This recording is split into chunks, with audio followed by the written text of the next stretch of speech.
boa tarde para você que nos assiste. O Consulta ao Doutor de hoje vai falar sobre meningite. Quem tira as nossas dúvidas é o médico neurocirurgião Dr. Francinaldo Gomes. Me acompanha no programa de hoje. Não saiam daí, o Consulta ao Doutor já está no ar.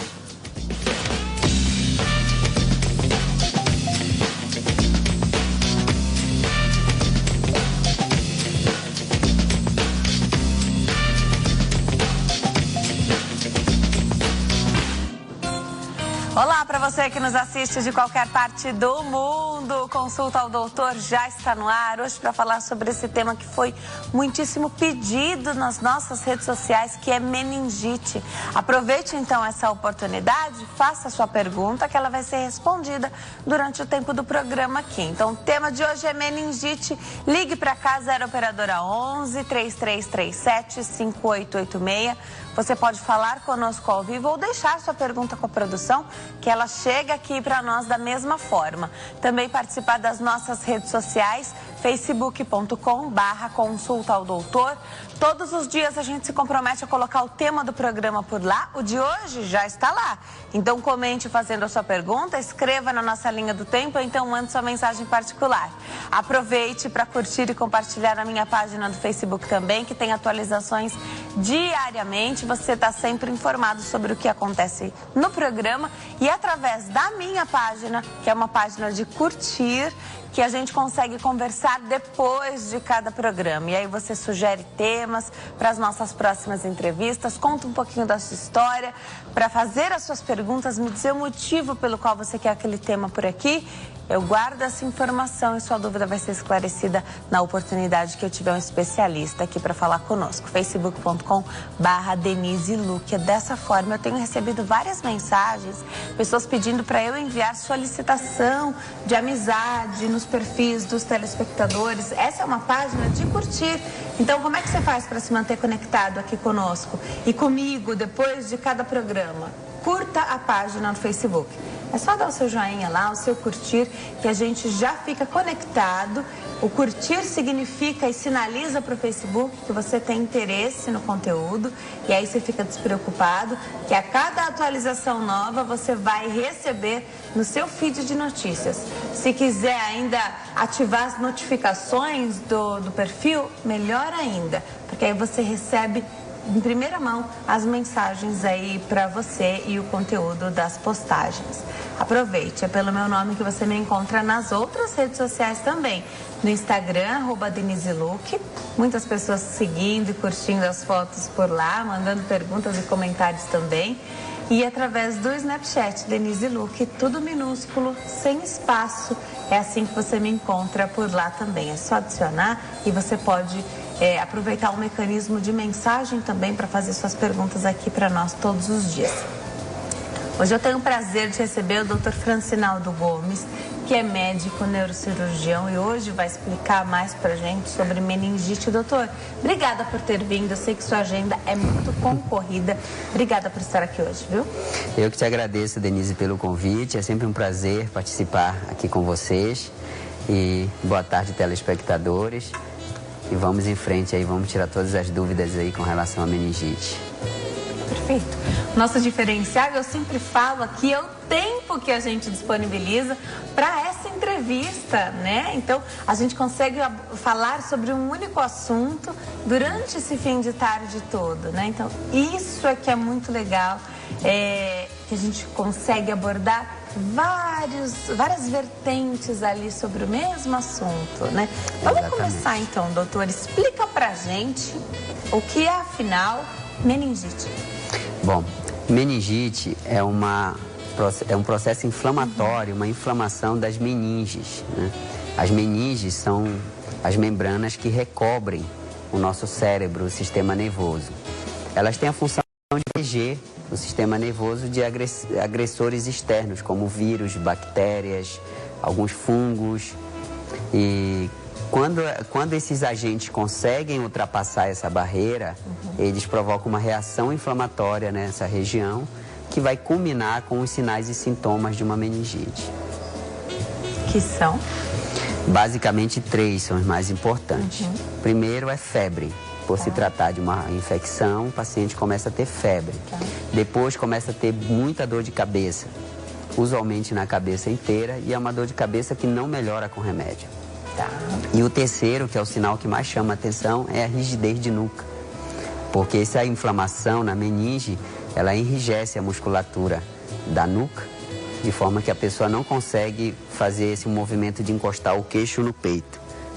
Então essa tríade que a gente chama, ela é muito sugestiva de meningite. Existem outras doenças que podem dar, mas o telespectador tem que ficar atento a esses 3 sinais. Tá. A febre já sinaliza que tem algo errado no corpo, né? E aí eu fico imaginando, a gente sempre fala, quando a gente fala de qualquer tipo de doença, a gente foca crianças e idosos pelo sistema imunológico desses 2 grupos, né? Aqui também a atenção é maior para esses 2 grupos? Sem dúvida, Denise. A faixa etária em que a meningite é mais frequente é exatamente nos extremos de idade. Crianças pequenas, geralmente no primeiro ano de vida, e os idosos a partir dos 60 anos, são os mais vulneráveis. Primeiro ano de vida, doutora, eu fico imaginando a angústia, a aflição, e por que não usar essa palavra, o desespero dos pais com um diagnóstico desse, porque se é uma criança maior, ela te relata essa dor. Exatamente. Ela fala dessa rigidez, porque a criança é sempre muito ativa, vai notar que não consegue encostar o queixo aqui no peito, né? Como é que faz para uma criança, então?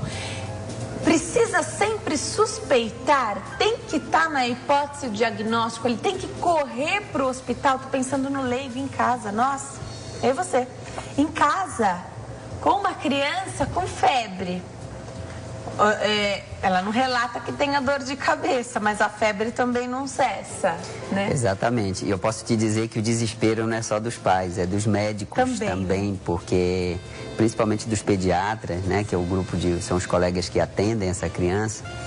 É muito difícil você realmente fazer o diagnóstico, assim, fazer o diagnóstico nessa faixa etária. Realmente, a palavra você falou aí, é suspeitar. Tem que estar no seu rol ali de prioridades a meningite, porque são característicos, a criança não sabe falar o que está sentindo, né? Então, muitas vezes, é realmente a forte suspeita que faz com que sejam feitos os exames necessários para se buscar o diagnóstico. Perfeito. Então, havendo a febre, a primeira coisa que os pais devem fazer é buscar o serviço de saúde, porque tem algo errado.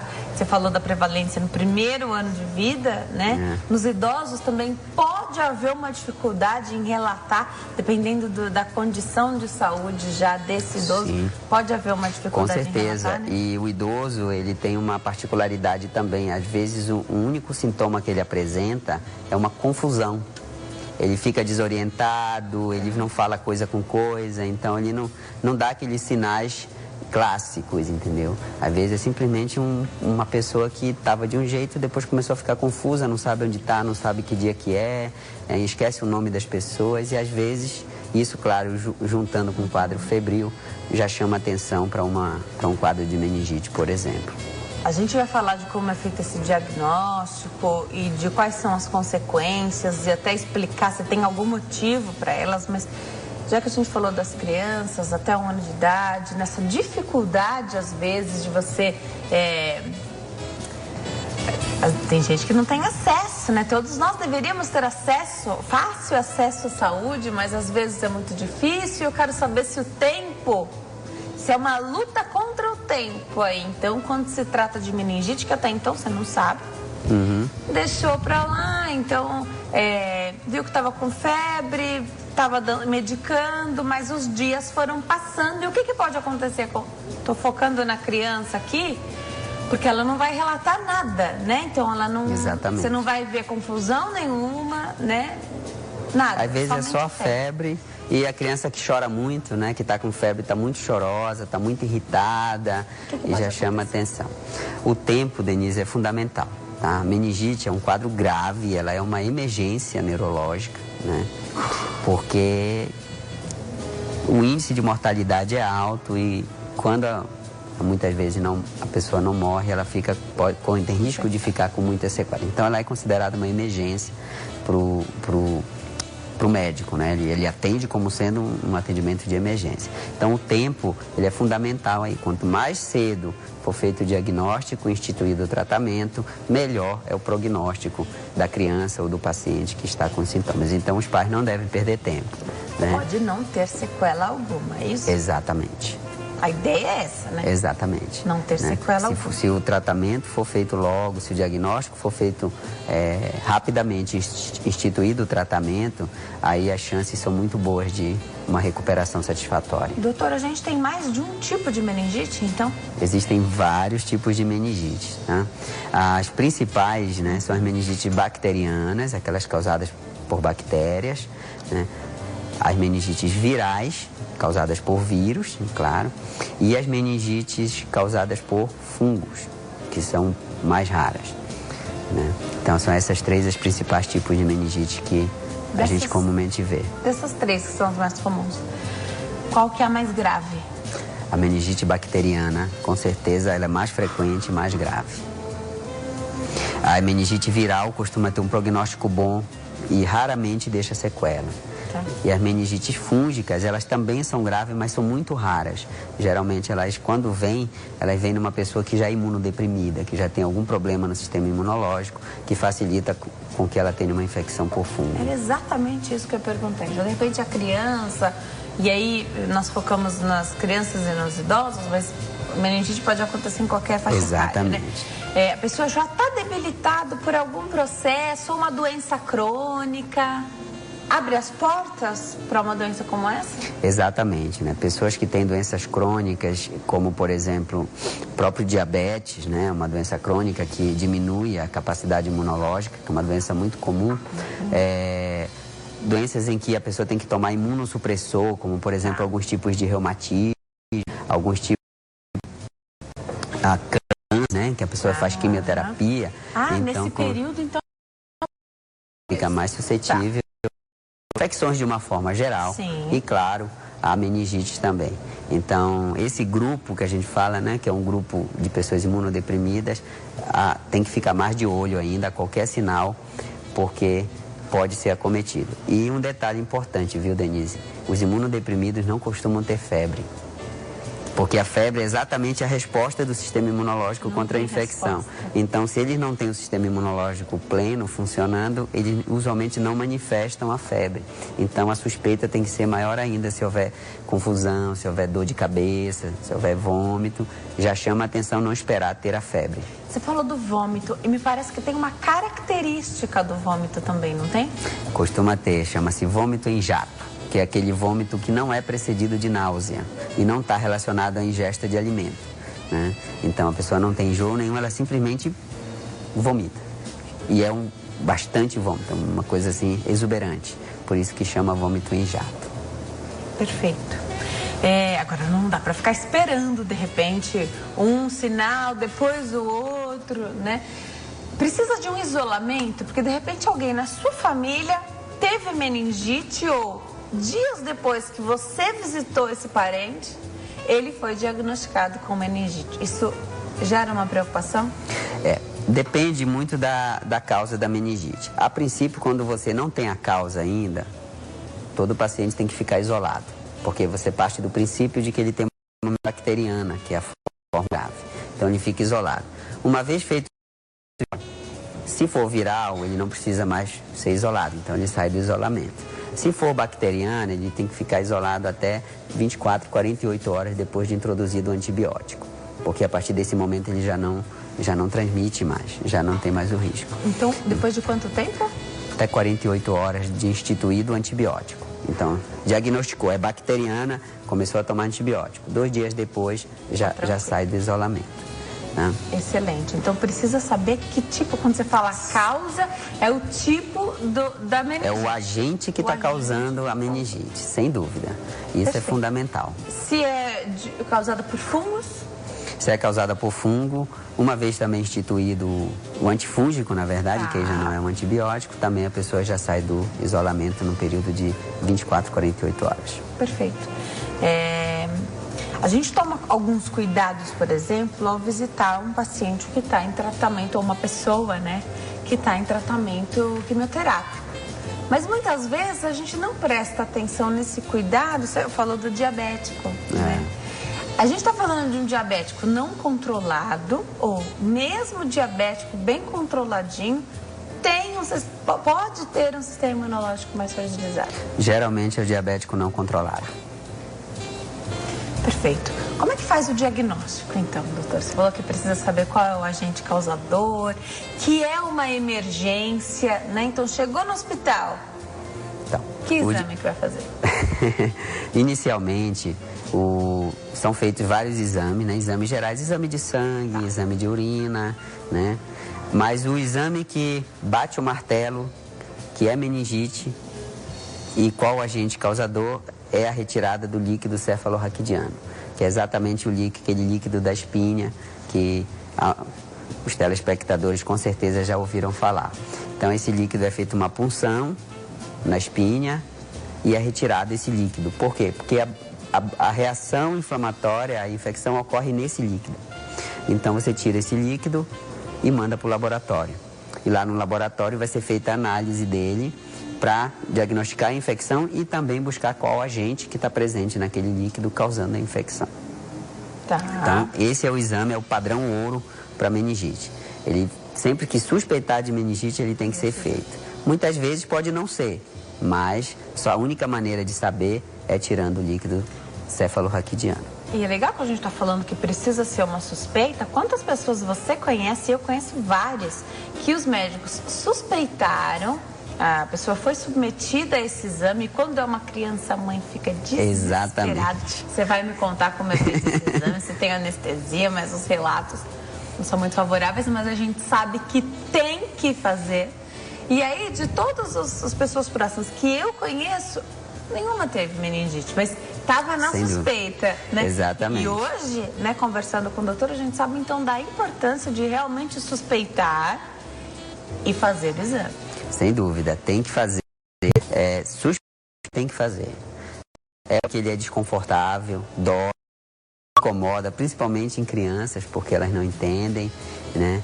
Mas ele é o único que pode bater o martelo e dizer se tem ou se não tem.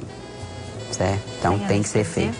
Usualmente é feito um bloqueiozinho no local da introdução da agulha. Por quê? Porque a meninge, ela está profunda, né? Então você vai precisar alcançar. Então a agulha precisa chegar até onde está circulando o líquido. E isso é profundo. A agulha deve ser longa. Exatamente. Então anestesia-se a pele e um pouco da musculatura, mas lá dentro não tem como anestesiar. Então acaba incomodando um pouco. Mas é um incômodo que vale a pena. Sim. Né? Tem alguma... Porque quando a gente fala sobre essas incisões, especialmente aí na coluna, né? Nessa região que é mais sensível, a gente fica com medo de se pode se mexer ou não. Porque com criança é complicado. Né? Sim. Não pode se mexer. Se for criança, tem que conter. A gente costuma pedir até a ajuda dos pais para fazerem isso, né? Porque não pode mexer durante o exame, porque a agulha está a milímetros da medula, às vezes, ou de um nervo, né? Então, qualquer movimento ali em que essa agulha, ela pode lesar um nervo, por exemplo, pode lesar uma veia, uma artéria e provocar um sangramento dentro da coluna, que pode levar a um outro problema, né? Então não pode mexer de jeito nenhum. Tem que ficar quietinho. Muitas vezes para criança a gente até ceda, justamente para evitar o movimento. O adulto não, o adulto entende e ele colabora, mas a criança é um pouco mais difícil. Perfeito. Pensei, você falou crianças de até 1 ano, como é que você vai fazer isso? Um ano menos, né? Mesmo 2, 3, é complicado, né? Então, se precisar sedar, a gente ceda e pede ajuda dos pais. Mesmo assim, né? Porque você pode ter um espasmo, um reflexo, né? Exatamente, pode passar o efeito da sedação, às vezes, no meio do procedimento. Então, tem que ter ajuda dos pais. Mas demora o procedimento, Não, né? não. Em torno de entre 10 minutos, no máximo, você consegue tirar a quantidade de líquido necessária para poder fazer o diagnóstico. Tá. Deu negativo, você vai ver outra... Você vai descartando o que é mais grave, Sem né? dúvida. Você vai procurar um outro diagnóstico. Se der positivo, então você falou que faz exame de sangue, a gente fica querendo, na verdade, como paciente, que quaisquer doenças apareçam num exame de sangue simples, desses mais simples que a gente faz. Não é assim, mas com a meningite não tem nada que marque lá menos, como quando a gente fica preocupado de repente se as plaquetas diminuíram, como que é? No exame de sangue, a pergunta? Isso, no exame de sangue vai mostrar que a pessoa está com uma infecção. Então, ocorre aumento de leucócitos, que são as nossas células de defesa, né? E algumas alterações nas proteínas do sangue, que são exatamente os anticorpos sendo formados para combater o agente. Só que o sangue não me diz que é uma meningite. Ele diz apenas que é uma infecção. Pode ser uma infecção de garganta, pode ser uma infecção de urina, pode ser uma meningite, pode ser uma pneumonia. Então, só pelo exame de sangue não dá para fazer o diagnóstico. Tem que tirar o líquido da espinha. É o único jeito que tem. Perfeito. Você falou que tem pouco tempo. Em quanto tempo fica pronto esse exame do líquido aí que é tirado, que eu até anotei aqui, cefalorraquidiano? Raquidiano, exatamente. A primeira análise dele, que é uma análise inicial, ela fica pronta em torno de 4 a 6 horas. Agora, a segunda análise, que é exatamente o isolamento do agente, né? Se é bactéria, se é fungo, se é vírus, o que é, em torno de 3 a 5 dias. Mas o médico, ele não espera esse resultado, né? Se a suspeita é muito forte e o líquido, na hora que ele tira, já mostra, por exemplo, um aspecto de pus, um aspecto amarelado, antes mesmo de mandar o líquido para o laboratório, ele já introduz o antibiótico e depois aguarda o resultado. Quando vem o resultado final, a gente apenas ajusta o antibiótico de acordo com o resultado que veio. Mas não se espera o resultado para instituir o tratamento. Tem um antibiótico certo para cada tipo de... Mesmo se for meningite causada por bactéria, tem um antibiótico certo? Porque esses que a gente toma quando tem problemas mais simples, por exemplo, eles é que vão nos ajudar a tratar? Ou é uma outra classe, um outro tipo de antibiótico? Não, os antibióticos são os mesmos. A diferença é que por ser uma emergência, eles não podem ser tomados pela boca. Então é tudo endovenoso, porque eles precisam chegar rápido no local e numa quantidade maior para poder controlar a infecção rapidamente.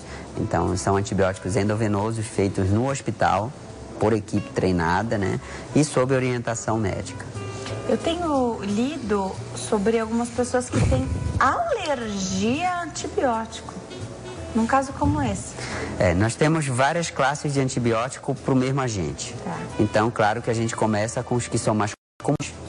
Mas se a pessoa tem alergia, a gente tenta substituir por outro antibiótico. Essa é possível hoje. Dificilmente alguém vai ter alergia a todos os antibióticos, entendeu? Mas caso a pessoa já tenha histórico ou mesmo possa desenvolver alergia durante o tratamento, que isso pode acontecer, a gente substitui por outro. Lógico que se ela sabe, ela fala. Exatamente. E aí você usa um outro tipo uma outra classe, um outro tipo de antibiótico. Mas isso pode acontecer e as pessoas falam, mas doutora, eu nunca tive alergia. Ela pode de repente, desenvolver. Naquele dia ali você desenvolveu uma alergia. Está em ambiente hospitalar, rapidamente a situação está resolvida. Exatamente. Tá. Durante quanto tempo a pessoa fica internada? Depende da causa, tipo. Exatamente. Mas em geral, em torno de 7 a 14 dias é o tempo que se demora para controlar a infecção. Doutor, bastante tempo para ficar internado, né? Exatamente. Realmente dá para entender que é sério. Com certeza, Denise.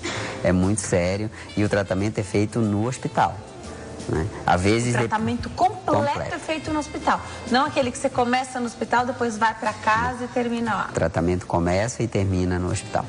Pode ter mais de uma vez meningite na vida? Pode, exatamente. A pessoa pode ter uma meningite viral e depois ter uma bacteriana, pode ter uma bacteriana e depois uma viral, pode ter uma bacteriana e depois uma causada por fungo, enfim. De fato, a meningite ela não gera imunidade permanente. Então, a pessoa teve uma vez, ela pode ter outras.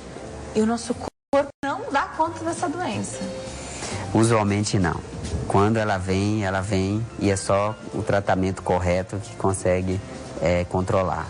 Porque a gente sabe que tem vários perfis de pessoas, né? Aquelas que a qualquer sinal buscam o hospital e aquelas que sempre acham que o corpo vai dar conta da gripe mais pesada, de uma pneumonia, que já é mais sério, né? Por vezes, até dá conta mesmo. Mas é um risco enorme, né, doutor? Sem dúvida. A meningite, na verdade, o nosso organismo, ele já atua preventivamente.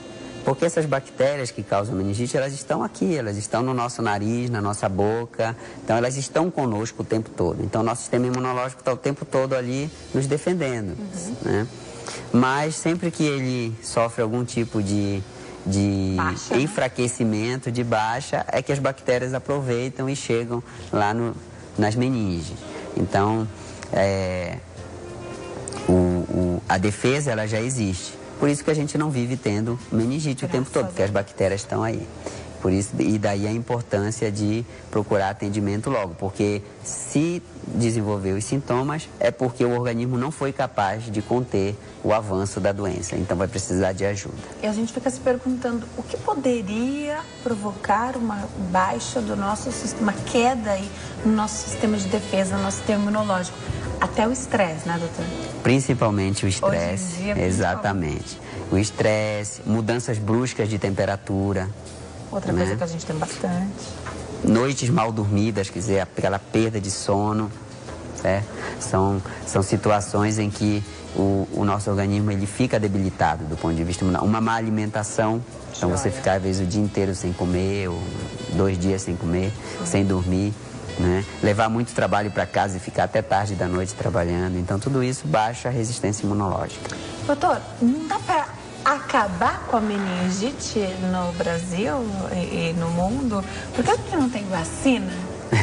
Nós temos aí, já existem vacinas, só que as vacinas elas não são contra todos os agentes, então existem agentes que irão causar, e elas também não são para o mesmo agente contra todas as cepas que a gente chama, porque mesmo uma bactéria ela tem vários subtipos, né?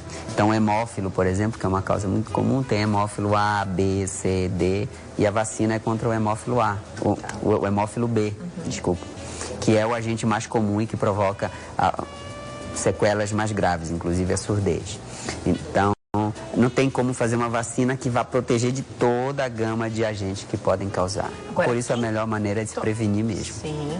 Quem toma? E essa prevenção é para meningite e é para quaisquer outras doenças causadas por vírus e bactérias, é isso? Não, só específico. Não, a vacina é específica para isso, mas a prevenção que nós sim. devemos ter na vida não é só para meningite. Com certeza. Para quaisquer outras doenças causadas por vírus, bactérias, os fungos que você também deu de exemplo aqui. Agora, essa vacina é tomada quando? Está no calendário? É de graça? Está sim no calendário, ela é oferecida pelo SUS, né? Tá. E existem vacinas para a população geral e existem vacinas para grupos. Então, por exemplo, na criança, ela é tomada com 2, 4 e 6 meses, que é exatamente o período de maior suscetibilidade. Existe a vacina que a gente chama de tetravalente, em que ela já previne contra tétano, difteria, coqueluche e hemófilo B, da meningite. E para aquelas pessoas que não podem tomar as outras 3 vacinas, existe só a vacina contra hemófilo, que é para prevenir a meningite por hemófilo. Adultos também podem tomar. Adultos, idosos. Existe a vacina meningocócica também, já que o meningococo é um outro agente que causa, então existe prevenção sim, existe vacina. Dá sempre para atualizar, então, a carteirinha de vacinação, sempre. Né? A carteirinha de vacinação não é só para o seu bebezinho que acabou de nascer, não. A gente precisa, os adultos precisam sempre estar de olho, né? Assim como a gente toma todo ano a vacina contra a gripe, ficar de olho também de quanto tempo precisaria repetir essa vacina. Tem que repetir? Geralmente não se repete. Você Toma tomou uma vez, a vacina no adulto. Maravilha. A criança não, é 2, 4 e 6 meses. Tem que ser feito. Para a criança o protocolo é diferente. Muitas vezes são feitas vacinas quando ocorrem surtos em alguma região. Então, uma determinada região começa a ter um número grande de casos, então é feito um programa para aquela região, para que todos se vacinem, até para conter o surto, para que ele não se espalhe.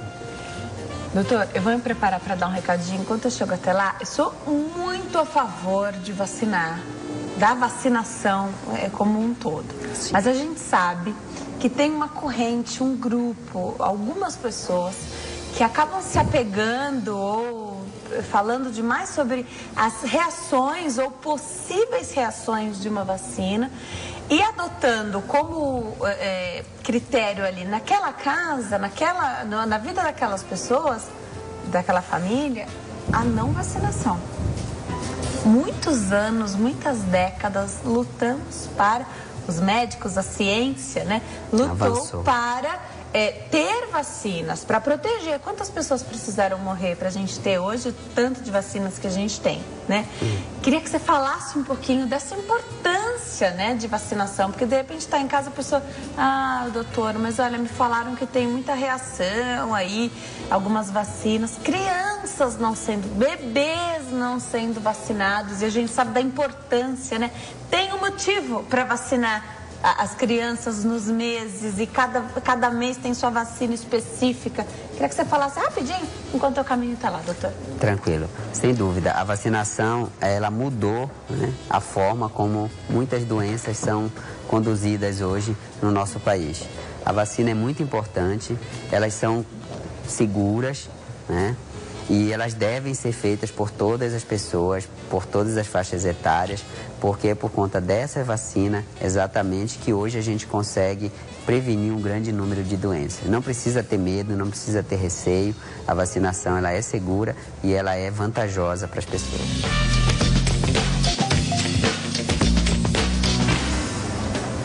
Nós estamos de volta ao Consulta ao Doutor. Hoje fala sobre meningite. Quem tira as nossas dúvidas é o doutor Francinaldo Gomes, médico neurocirurgião. Estou recebendo perguntas aqui, doutor. A Dani Neri faz uma pergunta bem direta e, na verdade, todo mundo conhece alguém que não teve sorte com a meningite. E ela pergunta por que a meningite mata tão rápido. Bom, Dani Neri, Dani, isso. Dani. Obrigado pela pergunta, Dani, é uma pergunta excelente e chama a atenção dos telespectadores para a urgência em procurar atendimento. A meningite, ela provoca um aumento da pressão dentro da cabeça. Então, esse processo inflamatório, ele dificulta o controle da pressão. E esse aumento da pressão dentro da cabeça faz com que não chegue sangue para o cérebro. E essa falta de sangue acaba levando ao óbito em poucas horas de evolução da doença, se não for feito o diagnóstico e o tratamento adequados. Perfeito. A Nath faz uma pergunta aqui. Ela está assistindo ao programa. Obrigada, viu, Nath? Um beijo para você. 31 anos e ela foi diagnosticada aos 29. Meningite meningocócica. Teve febre muito alta, vômitos, diarreia. Não teve dor de cabeça, mas teve uma dor do lado esquerdo do pescoço. E é legal, você que relata aí pra gente também quais foram os seus sintomas, porque infelizmente não é uma receita. Exatamente. Né? Não é para todo mundo a mesma coisa, não é igual. Tem muitas variáveis, né? Ela teve manchas avermelhadas pelo corpo, semelhantes às manchas da dengue, ela fala aqui. Meu quadro de saúde piorou rapidamente, aparecendo feridas pelo corpo, a febre que não passava. Ela quer saber se eu já havia sido vacinada quando criança, por que de ter tido essa doença? Como a você já falou, vacina que não é para todos, né? É para evitar que a pessoa tenha todo tipo de meningite, né? Exatamente. Então, a vacina, ela não gera uma imunidade permanente, né? O motivo de se vacinar as crianças é justamente porque elas são o grupo mais suscetível, né? E que tem um sistema imunológico ainda não desenvolvido. E outra situação, as bactérias, elas mudam com o tempo, né? Elas sofrem mutações e vão mudando. Então, muitas vezes, os anticorpos que foram formados quando você era criança, na fase adulta, a bactéria poderia ser uma outra. Mesmo o meningococo, né, que provoca a meningite meningocócica, existem vários subtipos. Então, você pode ter adquirido a infecção por uma bactéria a qual você não estava imunizada. Perfeito. A Santana pergunta como pega a meningite. Olha, Débora, pegar meningite. Você pega pelo A bactéria, ela existe na nossa boca, no nosso nariz, na nossa garganta. Então, ela passa pelas gotículas de ar de uma pessoa para outra. Por isso que a pessoa que está em isolamento, alguma coisa, tem que usar máscara, que é justamente para não transmitir as gotículas. Mas é dessa forma que se passa. Tá? No caso da meningite viral, ela é adquirida após uma infecção por um vírus, e esse vírus, então, entra na corrente sanguínea e vai parar lá dentro do sistema nervoso. Mas a maioria das transmissões é feita pelas gotículas de ar. E como não dar essa brecha, né? Como tentar evitar? Tem que estar bem de saúde. Exatamente, né? Porque você falou... não tem como se isolar das outras pessoas. Então, a questão é manter o sistema imunológico bem, para que ele possa combater a bactéria antes que ela chegue lá. Eu já recebi várias perguntas aqui em outras ocasiões, falando sobre outros temas, outras patologias, outras doenças. Vocês falaram, Denise, me perguntaram, será que então a gente não devia todo mundo usar máscara? Não é assim, né? Não, com certeza isso seria uma medida infrutífera, né? Primeiro que a gente não vai conseguir ficar o tempo todo com máscara, né? E segundo que a conversa com as outras pessoas, esse contato, ele faz parte do relacionamento social. E também não iria impedir que você pegasse outras doenças, né? Que não é só a meningite que se transmite pelas gotículas, existem várias outras, né? Então seria uma medida sem o resultado esperado. Criança que vai para creche, escolinha, os pais têm que ficar ainda mais atentos? A atenção é a mesma para todas as crianças? Porque existe uma preocupação quando a criança se expõe mais, a gente sabe que às vezes é importante essa exposição também, né? Sem dúvida, mas uma das situações em que aumenta a chance de você adquirir, por exemplo, meningite, é sempre que há aglomeração. Tá. Por isso, nas regiões do Brasil esfria, por exemplo, Paulo, né? O aumento do número de casos com o aumento do frio, porque as pessoas ficam mais trancadas em casa, elas fecham de ar, aquela circulação, e isso faz com que o número de casos aumente.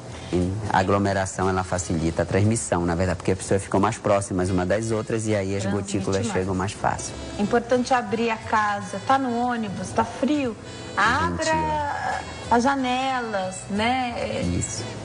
Leva uma blusa e abre as janelas, porque o prejuízo é maior deixando a janela fechada, né? Com certeza, a chance de adquirir fica maior.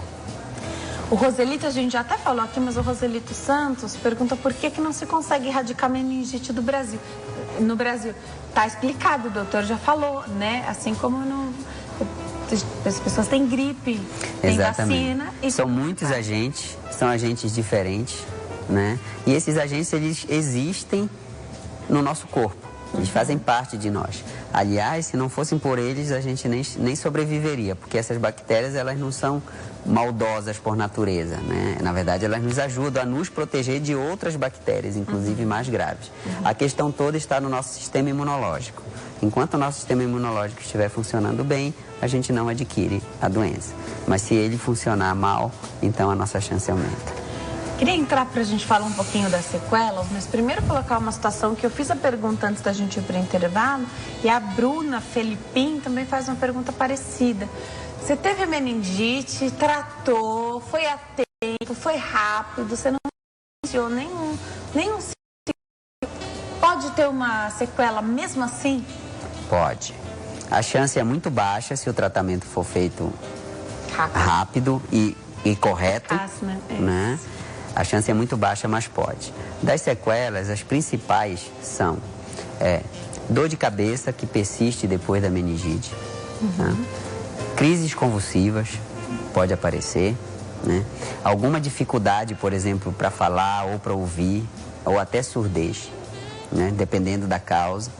E, em alguns casos, a infecção ela pode avançar e formar, por exemplo, um abscesso no cérebro, né? Um empiema, que é uma coleção de pus dentro do cérebro. E aí, essas complicações deixaram alguma sequela, como dificuldade para mexer um braço, uma perna, dificuldade para ver, dificuldade para falar, enfim. Perfeito. Essa dor de cabeça que persiste, e eu estou imaginando as pessoas que têm muita essa dor de cabeça a vida inteira. Pode persistir a vida inteira com a dor de cabeça? Pode sim. A pessoa pode ficar com uma cefaleia crônica após a meningite. E as pessoas que buscam, então, tendo a meningite quando criança, às vezes até esquece que tiveram meningite. Essa informação às vezes nem é passada adiante, a mãe não quer falar que o filho teve meningite, né? Aí as pessoas te buscam, você é neurocirurgião, de repente elas te buscam aí porque tem uma dor de cabeça que não passa. Nesse caso, aí já não teria tanto a relação com a meningite. Entendi. Provavelmente essa pessoa teve a meningite, curou, não desenvolveu nenhuma sequela e numa determinada fase da vida adquiriu uma enxaqueca, por exemplo, ou uma cefaleia tensional, que aí cronificou, é o mais provável. Dá para tratar quando a dor de cabeça é proveniente da meningite? O tratamento é semelhante ao das demais dores de cabeça, com analgésico e algumas vezes com antidepressivo, dependendo da intensidade e da duração da dor. Da mesma forma, quando desencadeou, então, crises convulsivas? Então, quando desencadeia crise convulsiva, ou uma epilepsia, por exemplo, então o tratamento é feito com medicamentos para a epilepsia. Aí você tem que tratar a epilepsia. Então você tratou a meningite e aí, de sequela da meningite, tem uma outra doença. E essa é séria, né? Também, né? A gente vai falar de surdez também, dificuldade de fala. Mas existe até um estigma para a epilepsia, né? Acho que eu vou focar aqui na epilepsia, porque tem um estigma, né, doutora? A pessoa que de repente tem a crise convulsiva na rua, né? Às vezes a família fica assustada. Como lidar também? Aí ela vai aprender a conviver com essa nova doença, é isso? Exatamente. Ela vai desenvolver uma outra doença, que é a epilepsia, com o tratamento para a epilepsia e com todas as consequências, né, da epilepsia para a vida dela. Que é essa imprevisibilidade de uma crise. Então a pessoa nunca sabe quando ela vai ter. Ela precisa ter sempre alguém do lado. Tem a questão do estigma, que você mesma comentou, que isso é muito importante. Então, algumas pessoas não entendem e acham que passa a epilepsia de uma pessoa para outra. Não, então, tudo isso passa, tem que ser visto. Né, doutor? Não passa. A epilepsia não é transmitida por qualquer tipo de contato nenhum. Você pode ajudar a outra pessoa que está passando por essa situação, né? Tirando as coisas que estão ao redor para que ela não se machuque. O que mais que a gente deveria prestar atenção? Colocar Virar a cabeça de lado para que ela não engula a própria saliva e acabe se afogando, né? E chamar a emergência. Chamar a ambulância, chamar o serviço de emergência da sua cidade para que essa pessoa seja levada ao hospital e possa receber as medicações indicadas para o quadro dela. Tá. Dura quanto tempo essa crise? Pode durar até quanto tempo? É muito variável, viu, Denise? Existem crises que duram segundos e existem crises que duram até 15 minutos, 20 minutos, meia hora, às vezes até períodos mais prolongados. É muito variável, dependendo de pessoa para pessoa. Perfeito. Agora você falou da surdez, dificuldade de falar, uma dificuldade aí na audição e até mesmo a surdez. E eu me coloco aqui, não sou mãe ainda, mas me coloco na situação aqui de uma mãe que teve seu filho com meningite, um bebê, uma criança, que pode ser mais difícil até você descobrir que a meningite deixou essa sequela. Então a gente vai para o intervalo. No próximo bloco você me diz se tem algum exame que você possa fazer para já detectar pós-meningite, se a audição, a fala, né? Especialmente quando é uma criança que não vai te contar se ela está ouvindo e ainda não fala, né? E esse abscesso também que você falou aqui, que eu achei importante, grave da gente falar também, já, tá, doutor? Você explica aí pra gente, aproveita para participar. Tô recebendo várias mensagens de pessoas que estão assistindo e estão adorando, facebook.com/consulta ao doutor. A gente vai pro intervalo, é rapidinho, são 3 minutinhos, não dá tempo de você mudar de canal, mas você pode tomar uma aguinha. Até já.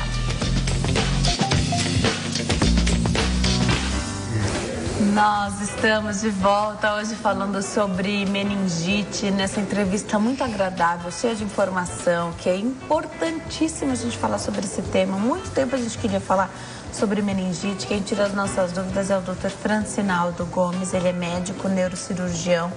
Doutor, a família então viu que aquela pessoa ali, o familiar, não estava bem, estava com febre, pode ser de qualquer idade.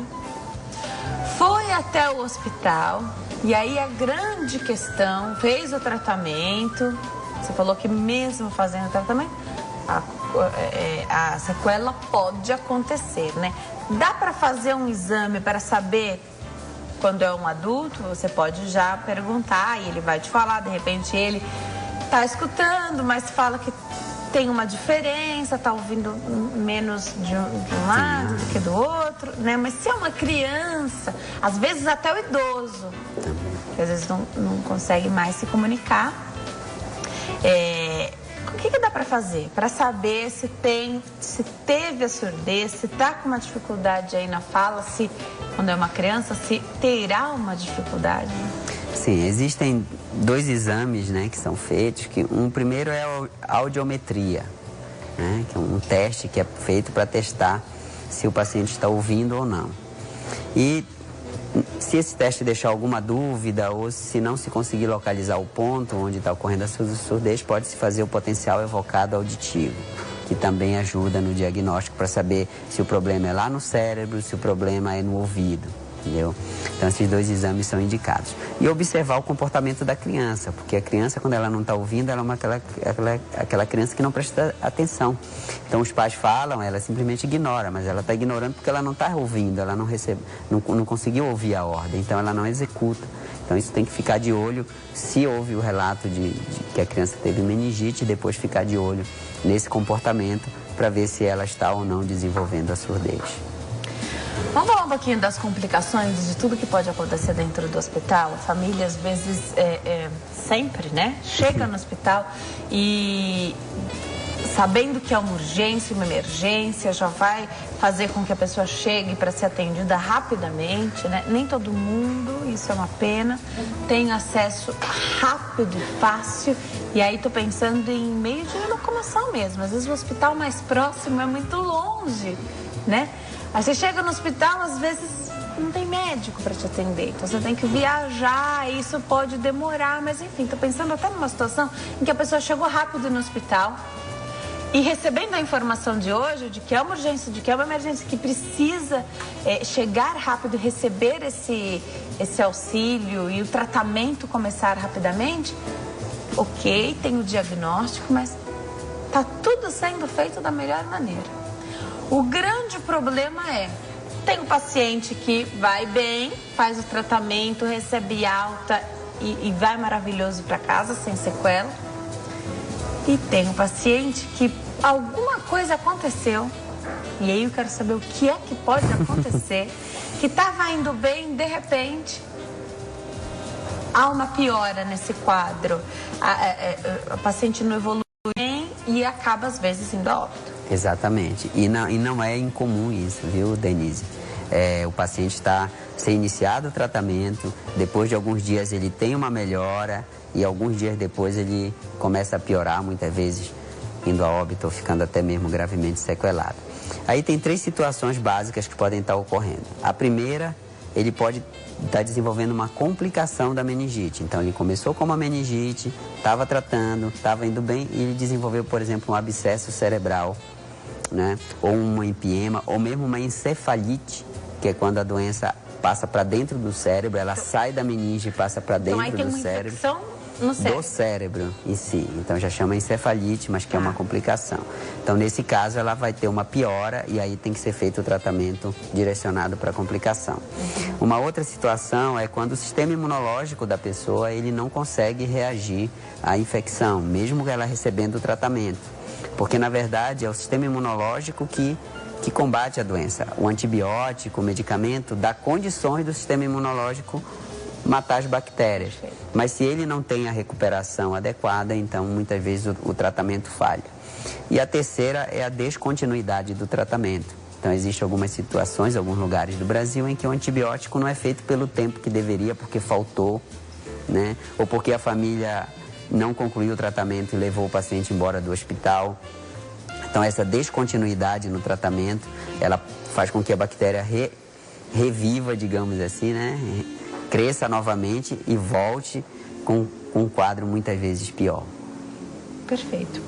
É legal você ter falado que não é o remédio, não é o antibiótico que cura da doença, mas ele dá o mecanismo, ele é fundamental porque ele dá o mecanismo do sistema imunológico, fazia parte dele, né? Exatamente. Aí pensei, a gente falou dos mais debilitados aí na questão do sistema imunológico. Quem tem diabetes, quem está fazendo um tratamento quimioterápico, as pessoas que são transplantadas. Exatamente. Pessoas com doenças reumatológicas que tomam imunossupressores, né? Artrite reumatoide, por exemplo, lúpus, né? E aí, para de tomar o imunossupressor? Não. Não. Ajusta a dose do Às vezes medicamento. você ajusta a dose, ou você usa antibióticos, digamos assim, mais potentes para esse grupo, né?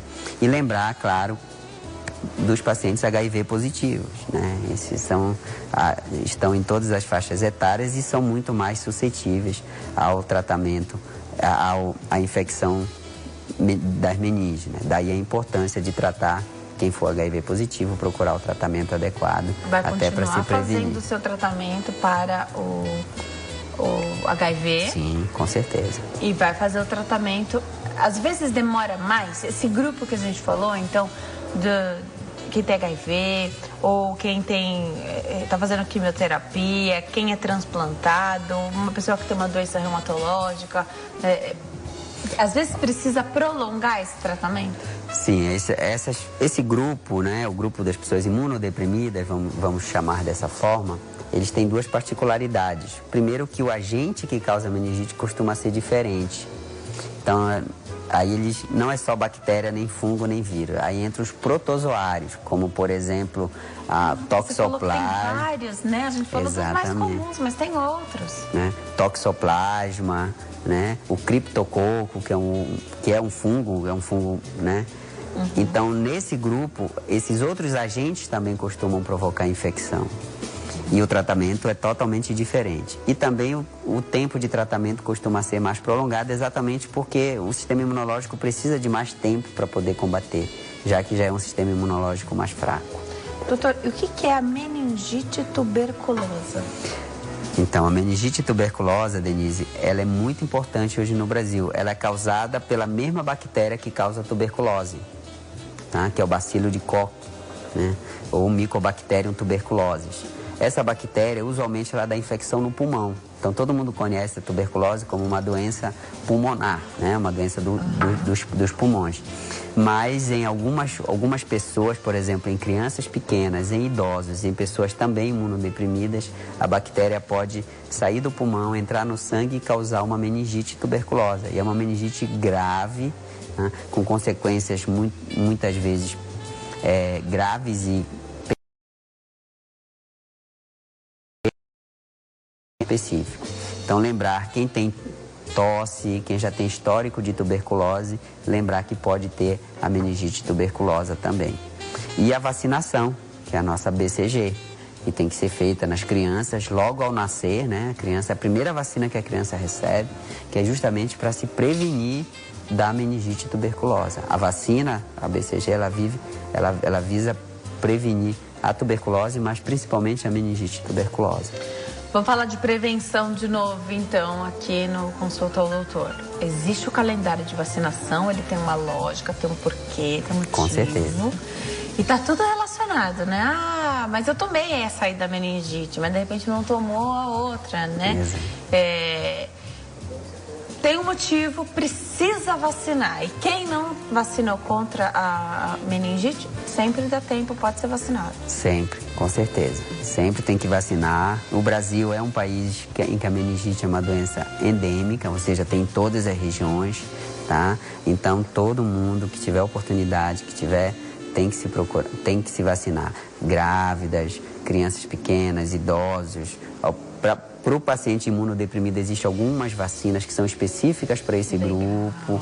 Então, tem que procurar o posto de saúde, procurar atendimento e se informar e receber a vacina, sim, com certeza. Agora, chega um paciente, isso não deve ser incomum de acontecer, não? Um posto de saúde, então o médico vai avaliar e para o médico está claro que se trata ali de uma meningite, a suspeita é muito grande. E aí ele pede, de repente, para ser encaminhado para um local onde seja possível fazer esse exame. Não sei se ele é demais elaborado, se faz em todo lugar, só em estrutura, se realmente se precisa de uma estrutura maior, o do líquido, o exame diagnóstico. E aí o paciente vai embora. E aí ele fala, não, deixa, eu vou para casa. E aí, a gente conversou no intervalo e é bom que todos saibam, meningite é uma doença de notificação compulsória, então o médico precisa notificar o diagnóstico daquela doença, ou mesmo a suspeita, você falou, Exatamente. Né? Então, caso de suspeita, já tem que ser notificado, né? Mesmo que depois não se confirme a doença, que seja outra coisa, mas assim, o simples fato de haver a suspeita já tem que ser notificado. Por quê? Porque ela é uma doença grave, ela é uma doença que mata e é uma doença que precisa ser controlada dentro da sociedade. No caso do paciente que foi ao posto de saúde ou a um hospital, que seja, e que antes de sair o resultado do exame ele evadiu-se, né? Evadiu, saiu do hospital sem o consentimento, sem autorização médica, é feita uma busca desse paciente, né? Ele, usualmente no cadastro, ele deixa o endereço, o telefone, então é feita, a equipe de saúde vai atrás dele, tá? Vai achar esse paciente, se for o caso, trazê-lo de volta para o hospital para que ele receba o tratamento adequado. Primeiro, porque ele vai cuidar dele mesmo, e segundo, porque ele pode transmitir para outras pessoas se ele não for tratado. Então, ele pode estar levando a doença para dentro da casa, para a escola, enfim. Então, ele não se deve fazer isso, né? Tem que esperar o resultado, se for, tem que tratar, se não for, tudo bem.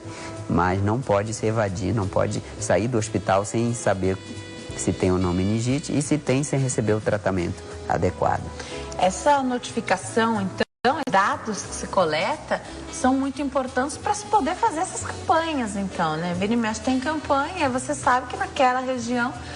Eu entendo que as pessoas viajam, né? Então você acaba tendo contato, mas naquele grupo, de repente, é importante a vacinação. Exatamente. Até para você também poder saber se está havendo uma mudança no padrão, né? Então, vamos supor, se ao longo dos anos o número de casos é de 10 e depois de um ano passa para 20, alguma coisa está errada naquela região ali, tem que ser investigada, porque mudou o padrão. Então, essa informação ela é importante para que as autoridades tomem as providências necessárias sempre que fugir do controle aquela situação ali em uma determinada região. A urgência no atendimento, então,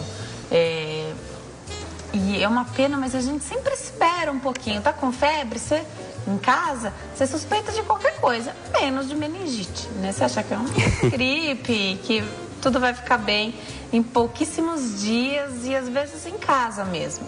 Automedicação, isso pode mascarar ou nesse caso a febre não vai cessar?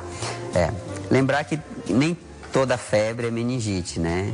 Senão... não é para fazer alarde também, pânico, né? Mas febre acompanhada de dor de cabeça e de rigidez de nuca, né? E é uma coisa muito simples, a própria família pode fazer, pedir para o paciente encostar o queixo no peito, uma manobra muito simples, né? Febre acompanhada de dor de cabeça e rigidez de nuca, a suspeita de meningite é altíssima. Tá? E a automedicação, então, que a pessoa que tomou um antibiótico, por exemplo, por conta própria, ou que tomou um antitérmico, ela pode sim mascarar o quadro. Tá? Pode mascarar. Isso não deve ser feito. O ideal é que se tenha sempre orientação médica, principalmente com o uso de antibiótico. Tanto que hoje, comprar com receita médica até para... Sim. Tá? A Bruna Felipem faz outra pergunta. E, aliás, é excelente, porque ela fala, essas novas vacinas de meningite valem a pena, mesmo com todos os efeitos colaterais? E aí ela falou, essas novas vacinas, a vacina vai mudando, né? Não é sempre a mesma. Exatamente, porque a bactéria, apesar de ser a mesma, mas ela também vai se adaptando, né? Vai driblando, ela quer driblar. Ela vai se acostumando, na verdade, né? E, Bruna, excelente a sua pergunta. Vale a pena sim, viu, Bruna? Porque nós já falamos aqui, meningite mata, sequela, deixa uma série de outros problemas como epilepsia, como surdez. Então, mesmo com todos os efeitos adversos da vacina, a vantagem para quem está sendo vacinado é maior do que correr o risco de pegar meningite e ficar com alguma dessas sequelas que costumam ser irreversíveis. Para quem tomou a vacina, tá em dia aí com a vacinação, A meningite pode vir de forma mais branda, assim como é quando a gente toma a vacina da gripe, ou não é assim que funciona? Sim, a meningite, usualmente, ela adquire uma forma mais branda. Então, ela passa como uma gripe, por exemplo, muitas vezes. Perfeito. Entendeu? E sem deixar sequelas. Exatamente. Esse é o objetivo. Então, a vacina, ela já avisa o sistema imunológico que se aquela bactéria aparecer ali, o sistema imunológico já está preparado, digamos assim, para ela. Pode até causar uma infecção, mas vai ser uma infecção muito menor, de intensidade muito menor e mais fácil de ser combatida. Tá. Queria falar um pouquinho desse abscesso que você falou, porque inspira um pouquinho de cuidados aí, pelo menos para o leigo que está imaginando um abscesso no cérebro. Como que trata isso? Faz cirurgia, tem sempre que drenar, mas ele vai estar sempre lá? O abscesso é uma coleção de pus. Então, só para os telespectadores entenderem. Na meningite, esse pus está espalhado no líquido. Por isso que quando você tira o líquido da espinha, ele aparece, porque ele circula no líquido por dentro da cabeça e por dentro da espinha. O abscesso não. O abscesso, esse pus se concentra todo numa região, dentro do cérebro. Então lá ele funciona como um tumor, ele provoca um efeito de massa, ele cresce, ele comprime, ele aperta. Então a pessoa pode ficar sem mexer um braço, sem mexer uma perna. Por essa compressão. Por essa compressão. Isso é momentâneo? Não. Não.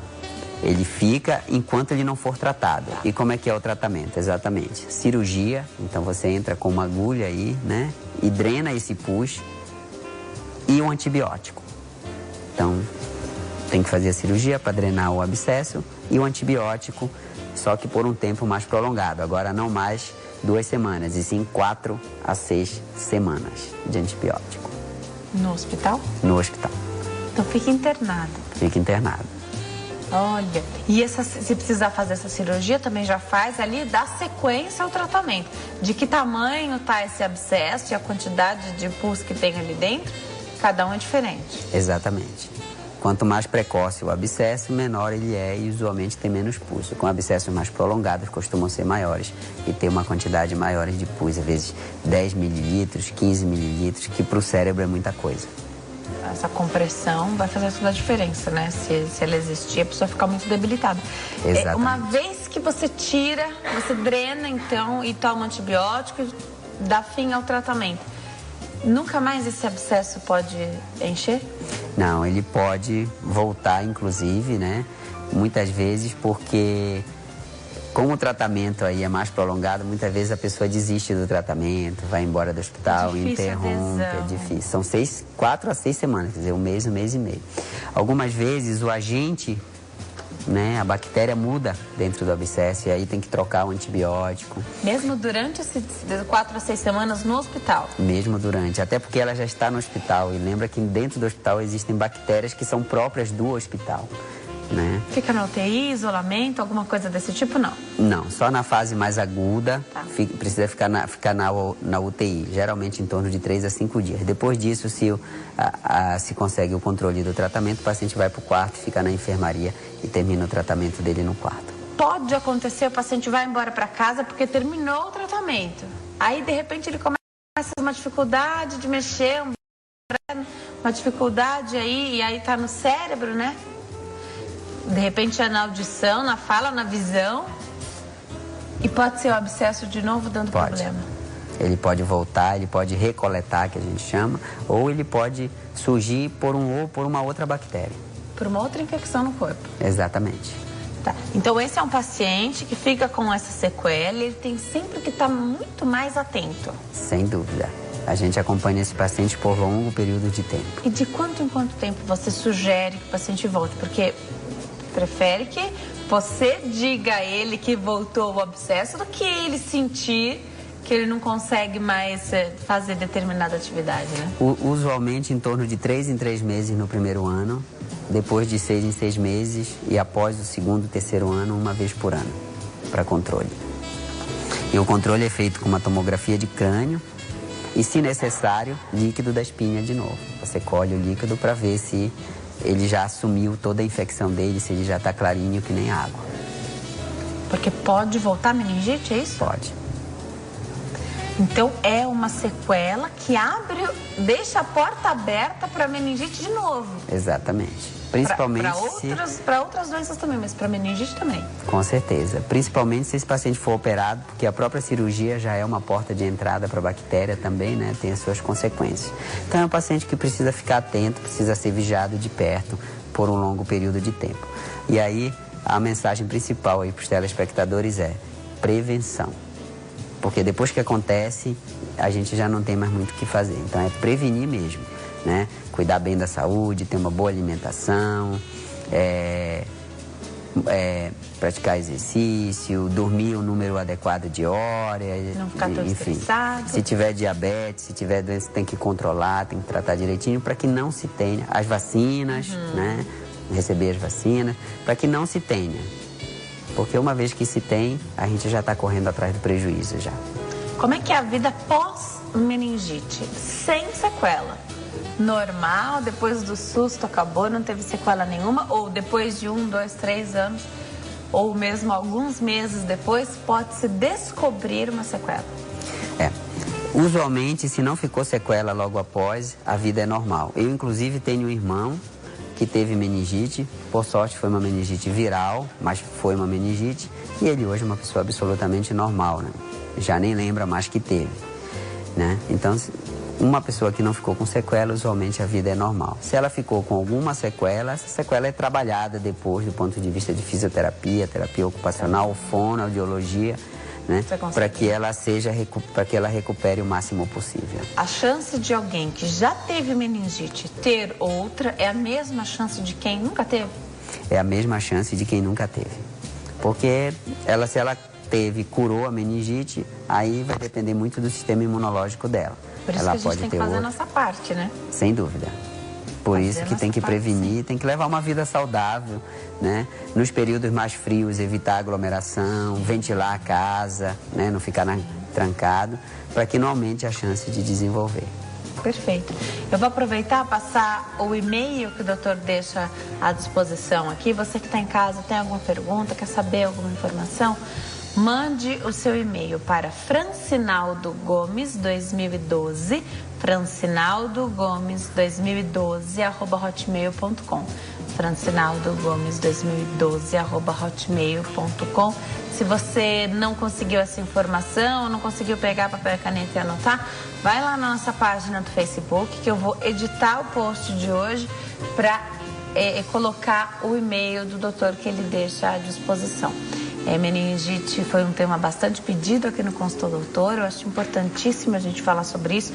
Muitos questionamentos sobre erradicar ou não, mas na verdade o que a gente nota é muitas vezes um esforço pequeno da nossa parte para fazer o que é possível, né? Porque as complicações podem acontecer mesmo com tratamento rápido, mesmo com suporte de hospital, né? Mesmo nos melhores hospitais. Então, pode acontecer, né, doutor? Sem dúvida. A mensagem é: tem que prevenir, tem que tomar vacina, que aí a meningite, a chance de ter meningite é muito pequena. Perfeito. Queria agradecer a sua presença, doutor. Obrigada por ter vindo aqui hoje. Espero que você volte outras vezes para conversar conosco. Muito obrigada. Bom fim de tarde. Obrigado, Denise. Obrigado, telespectadores. Dúvidas podem me escrever no meu e-mail, que eu terei o maior prazer em respondê-las. Obrigado a todos. Perfeito. Corre lá na nossa página do Facebook, que eu vou editar o post colocando o e-mail do doutor por lá, para você que não conseguiu anotar, chegou atrasado aí, estava sem papel e caneta. Obrigada a você que nos acompanhou aqui hoje. Fiquem com Deus. Tchau.